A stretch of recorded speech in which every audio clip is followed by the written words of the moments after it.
Some people wake up in the morning with the weight of the universe pressing on their chest, not because they've done anything yet, but because they are terrified of doing nothing. Ordinary is a word that tastes like poison to them. To be average is to vanish, to dissolve into the wallpaper of life, unnoticed and unloved, and they cannot stand it. This fear is not vanity, it is existential panic. They are acutely aware that life is short, merciless, and absurd, a cosmic joke that doesn't care who laughs.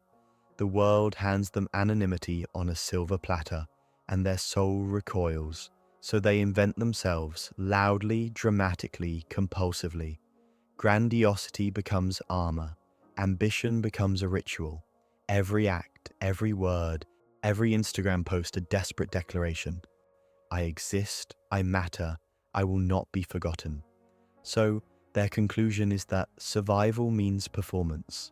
Psychologically, this stems from a deep, almost naked insecurity. The terror of insignificance. It is the child who was invisible, the ignored, the unheard, and now, as adults, they are addicted to being seen. The need to matter becomes compulsive. They flirt with danger, flirt with brilliance, flirt with ruin, because anything is preferable to mediocrity. Anime understands this better than most therapists. The hero who fights monsters not because the monsters are real, but because the void of doing nothing is unbearable. Yet, there's a dark side. Grandiosity is a cage as much as it is a shield. The pursuit of extraordinary can hollow a person out, leaving them frantically performing, tirelessly competing, incapable of rest. Success becomes a treadmill, admiration a drug, and still no amount of applause can silence the quiet, gnawing voice that whispers, "You could be forgotten tomorrow. You could be nothing."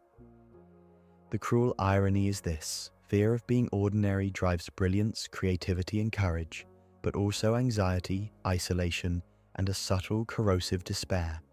To fear the ordinary is human, tragic, and often heroic, yet it is also a lonely cage of one's own making. They keep running, creating, performing, hoping that in the act of being extraordinary, they might finally outpace the shadow of insignificance that lurks behind every applause. And maybe that is the point. Existence itself is brief, absurd, and unforgiving. To fear ordinariness is to fear the truth of life, that we are all small, fleeting, and mostly forgotten. But for some, the terror of ordinary is what keeps them awake, alive, and burning, even when the rest of the world sleeps.